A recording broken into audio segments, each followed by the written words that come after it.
Hello. Good evening, good evening. Welcome to K Cubed, everybody. I'm Ken. I'm Kevlon. We are the Galloway brothers. We're coming to you, as you know, and it's finally played itself out from the mean streets of Montgomery, Alabama, where we got chairs, we just don't sit in them. Not no more. So, today, and remember, y'all, like and subscribe. We thank you for joining us. We're going to do a quick video, just give you a quick rundown on some of the things that have happened. I'm sure you've seen all of this stuff, right?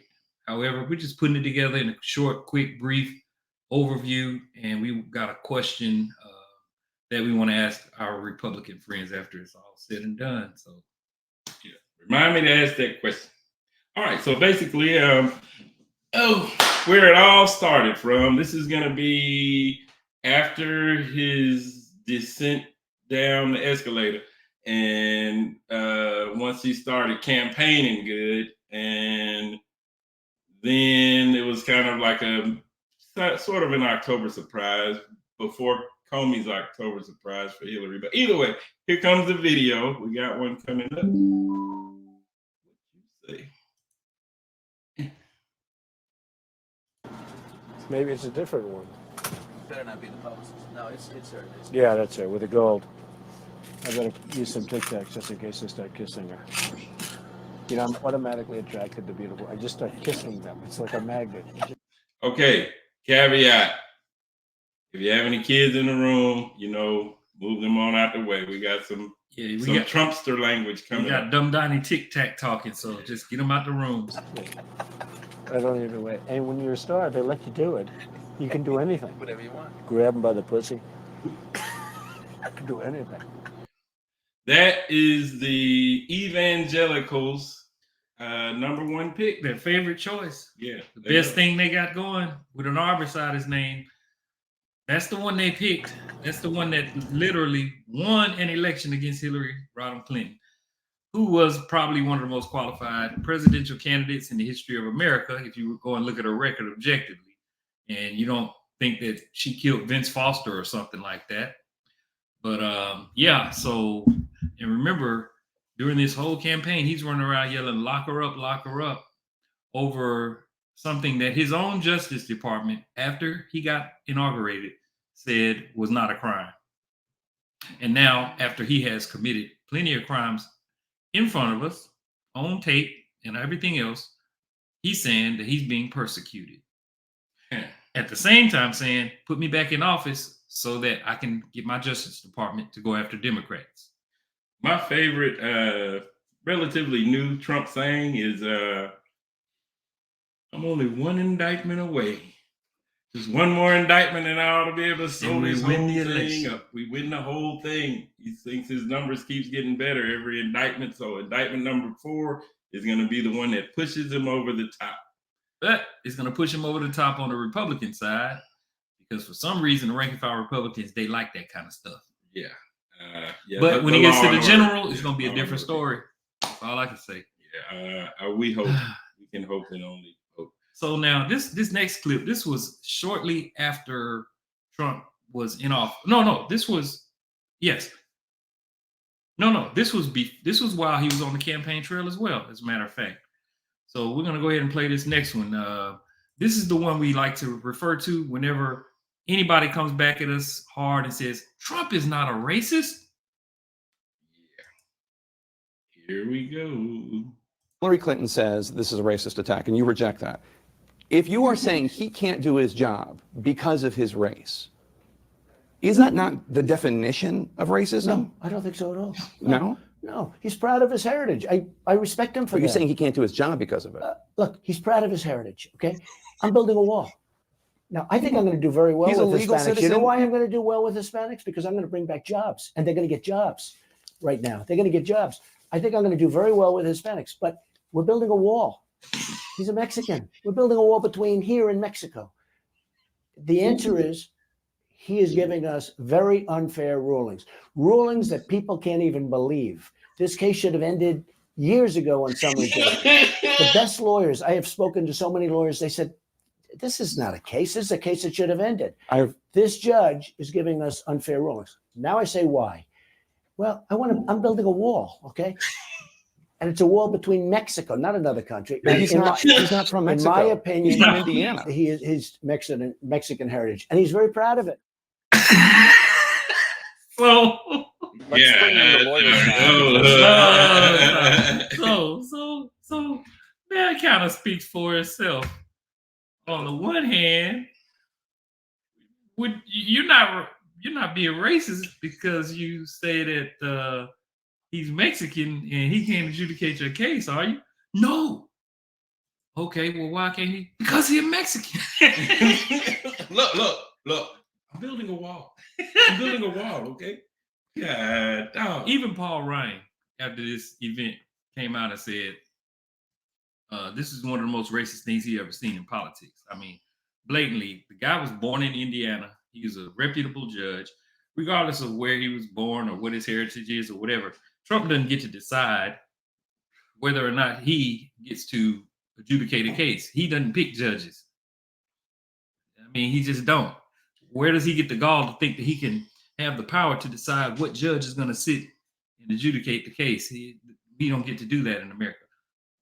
We just don't. And I know because I've been around for a while and I'm African American. See, so after he said that the case was bunked and this and that this judge didn't have any business adjudicating this case for him, look what happened, y'all. This is something plenty of people do not know. Surprisingly, but they don't. Shortly after Trump was elected and before he got inaugurated, he paid a $25 million settlement for fraud. Yeah, that was a settlement. That means that they were suing him for more money, but he decided to settle and pay so that it wouldn't have to go to court, so that he wouldn't end up having to pay even more money. And lose more credibility. Right, distract from his campaign, the whole nine. So he just pays $25 million for fraud. So he's the only president in U.S. history that paid $25 million for fraud between the time he was elected and the time he got inaugurated. Right. And he was a fraudster then. He's never stopped being a fraudster. Let's fast forward just one clip fast. Boom. Yeah, this was in 2019. So not too far after he paid that first fraud case, he paid another $2 million for fraud from his Trump Foundation, which is a nonprofit organization. It's supposed to be a charity, y'all. But he paid another $2 million out for illegally using Trump Foundation funds while being the president of the United States. Yet another topic that most people don't know about. But at the same time, they say he's the best president since Abraham Lincoln. Now, I just want you guys to stop and ponder for just a second. You remember the time when Barack Obama got hit for that fraud case when he was in office? He paid millions of dollars out for fraud. And his two daughters, they had to go and take a class to make sure that they learn how not to defraud somebody in the future. And the whole family was barred from being on the board of any New York nonprofit for life. You remember when that happened to Barack Obama? Oh, me either. Never did. But I do remember that one time Barack Obama had the unmitigated gall to put on a doggone tan suit.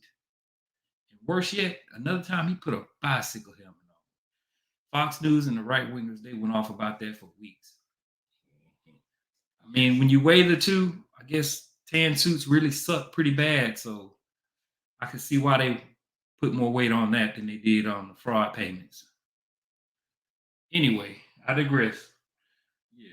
Now this next clip that's queued up. Yeah. So the fraud stuff, albeit that's personal. Okay, that's not something that's necessarily affecting me. Character is important to me. Somebody that I don't really necessarily need to trust them to babysit my kids, but I want to make sure that they're gonna not be erratic and irrational with decisions of national security, decisions of national implications. Now, this one is one of the most serious things. This is the most serious thing that happened during Trump's presidency, and as you can see, he blundered this as well. So let it rip. Where do I go? Come on back over here, baby. Yeah. Get it together. It's gonna work. Ain't gonna take nothing but a second. It goes through air, Bob. That's always tougher than the touch. You know, the touch, you don't have to touch things, right? But the air, you just breathe the air. That's how it's passed. And so that's a very tricky one. That's a very delicate one. It's also more deadly than your strenuous flus. This is more deadly. This is 5 per, this is 5% versus 1% and less than 1%. I don't know what he's talking about. 5%, less than 1%. That's not what scientists use. But the same time he was saying this in the news media and on TV and during his daily briefings, he was telling the American people that it's going to be gone in 15 days. Yeah, it's just like a flu. Just like the flu. Opposite of what he said on here. He was saying that we're going to be in church on Easter Sunday. It's going to all go away as soon as the cold weather comes. You know Wouldn't what I'm saying? Wouldn't it be nice to get to go to church on Sunday and sit with your family and friends? It's going to be gone. It's going to be a thing of the past. But with Bob Woodward, he's being somewhat truthful. And his truth telling goes on. Listen up.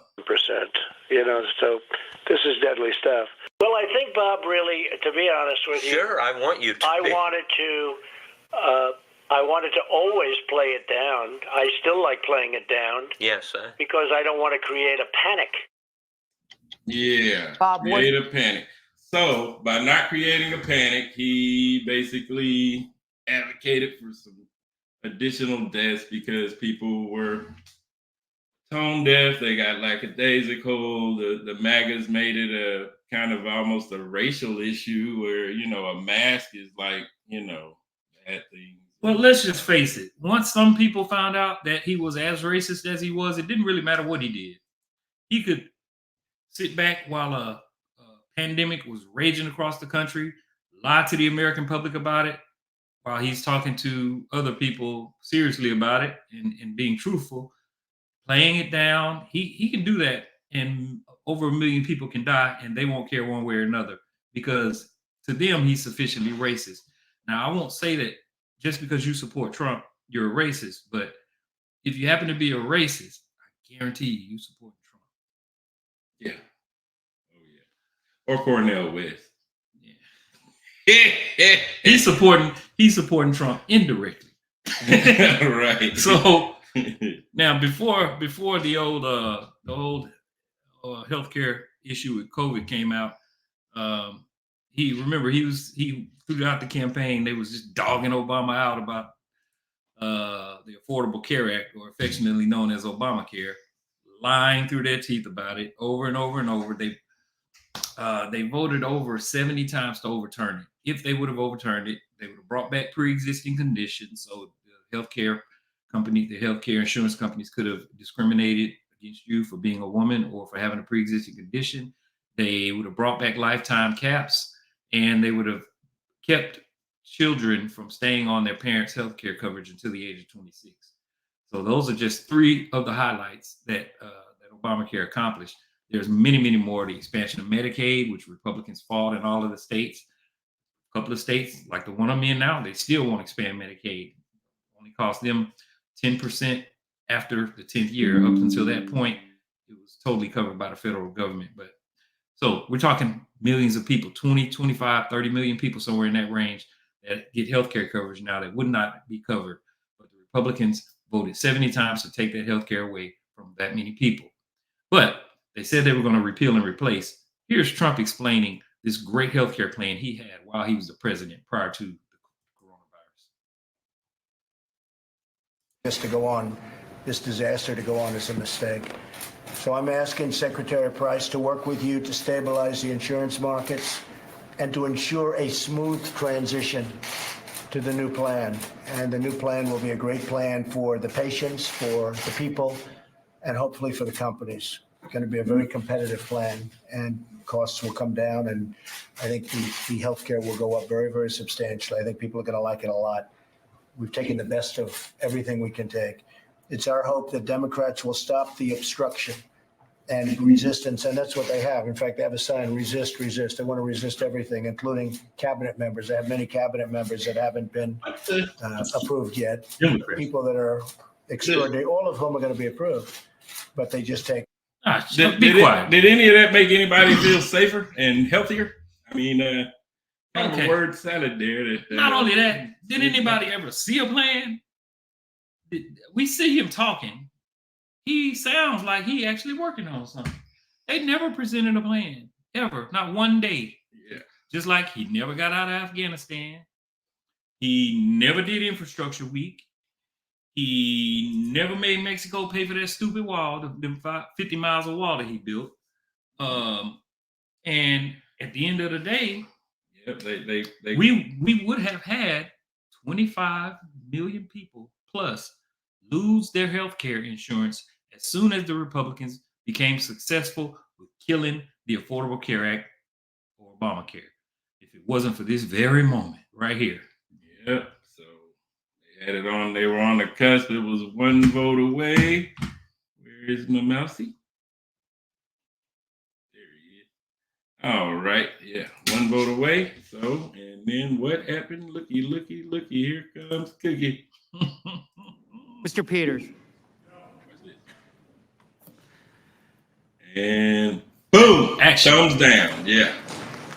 Yep. John McCain, the one of the GOATs. The Maverick. So he was being his ultimate Maverick self right there.